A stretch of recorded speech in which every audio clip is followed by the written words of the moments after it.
মধুপুর নামে একটি গ্রাম আছে। সেই গ্রামে থাকতো এক কৃষক এবং তার বউ।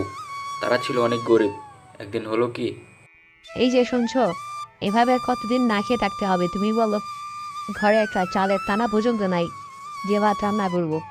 না খেয়ে তো মারা যাবো আমরা। এবার এবার তো কিছু একটা করো।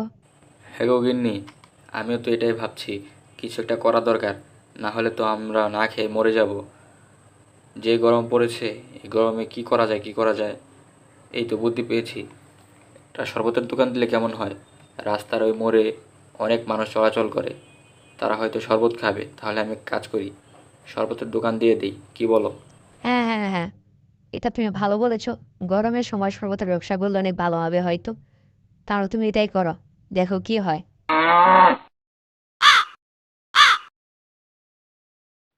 এই যে শরবত শরবত শরবত, ঠান্ডা শরবত, লেবুর রস দিয়ে ঠান্ডা শরবত খেয়ে যাও। প্রতি গ্লাস মাত্র 10 টাকা। খেয়ে তোমার মাথা এবং শরীর দুইটাই ঠান্ডা করো। এই যে ভাই, দেবো নাকি একটা শরবত? হ্যাঁ, কাজ করো, তাই দাও। যে গরম পড়ছে, গরমের জন্য তো রাস্তা বেরিয়ে হওয়া যায় না, আর গলাটাও শুকিয়ে গেছে। দাও দাও, আমাকে এক গ্লাস ঠান্ডা করে শরবত দাও। আর হ্যাঁ, লেবুটা একটু বাড়িয়ে দিও। ঠান্ডা পানি দিয়ে ভালো করে বানাও, খেয়ে দেখি কেমন লাগে।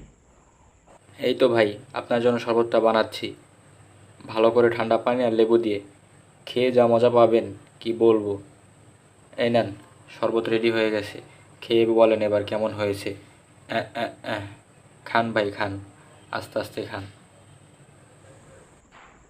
এই তো দারুণ লাগলো। খুব ভালো শরবত বানাতো তুমি। গরমে যে অবস্থা হয়ে গেছিল আমার, তুমি আমার শরীরটা পুরো চাঙ্গা করে দিয়েছো।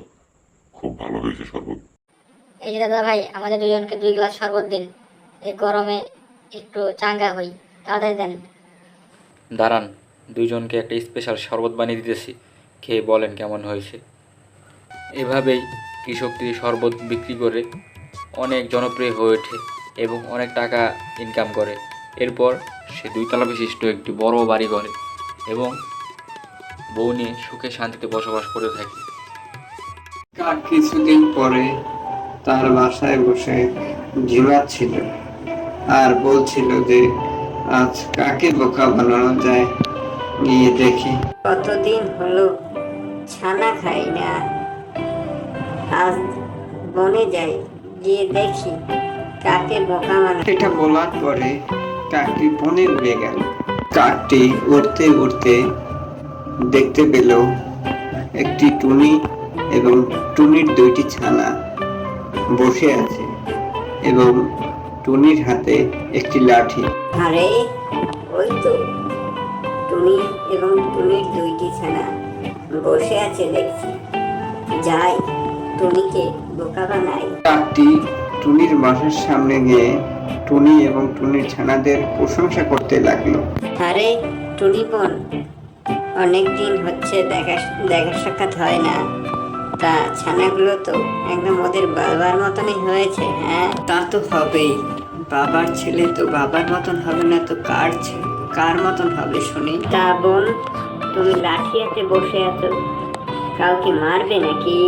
হ্যাঁ, কি করব বলো, বনে যে এত বজ্জাত পাখিরা উড়ে বেড়াচ্ছে, তা তা ওদেরকে তো রক্ষা করতে হবে, আমার বাচ্চা তো। তা কি করব বলো? এই যা, আমার কথা বললো নাকি? না না, ঘাবড়ে গেলে চলবে না। তা বলি হারি, তা তুমি কি বাচ্চাদের না খেয়ে রাখবে নাকি? বাচ্চাদের কি খানা দানা খাওয়াবে না? তা বনে যাও, আমি তো আছি তোমার বাচ্চাদের পাহারা দেব। হ্যাঁ বাপু, আমি বনে যাই খাবার আনতে আর তোমাকে পাহারা দিতে, আর তুমি লাস্ট পর্যন্ত আমার বাচ্চাদের খাবার বানাও না। এটাই তো বুদ্ধি পাকাচ্ছ। টুনি পাখিটা বুঝতে পেরেছে দুষ্ট কাকের নজর পড়েছে তার ছানার। কাকটিও বোঝার বাকি থাকলো না যে টুনি পাখিটা প্রচুর চালাক। তখনই কাক তার নিজের রূপ নিল। হা হা হা, এখন তো তবে তোর ছানাগুলো খেতে দে, আর দেরি করিস না। খবর দরকার, আর এই দুঃসাহস দেখাতে এসো না। তোমার জন্যই আমি বসে আছি এই লাঠি নিয়ে। এই লাঠির বাড়ি দিয়ে তোমার মাথা ফাটিয়ে দেবো একদম। আর এই দুঃসাহস দেখাতে এসো না। কি বললি? তুই এই লাঠির বাড়ি দিয়ে আমার মাথা ফাটিয়ে দিবি? দেখ তাহলে আমি কি করতে পারি। এই কথা বলার পরেই কাকটি টুনি পাখির বাসার দিকে এগিয়ে এলো, আর তখনই টুনি পাখি ওই লাঠির বাড়ি দিয়ে কাকটির মাথা ফাটিয়ে দিল। কাকটি মাথার উপর বাড়ি দেয় টুনি পাখি, আর কাকটি আঘাত পেয়ে মাটিতে পড়ে যায়।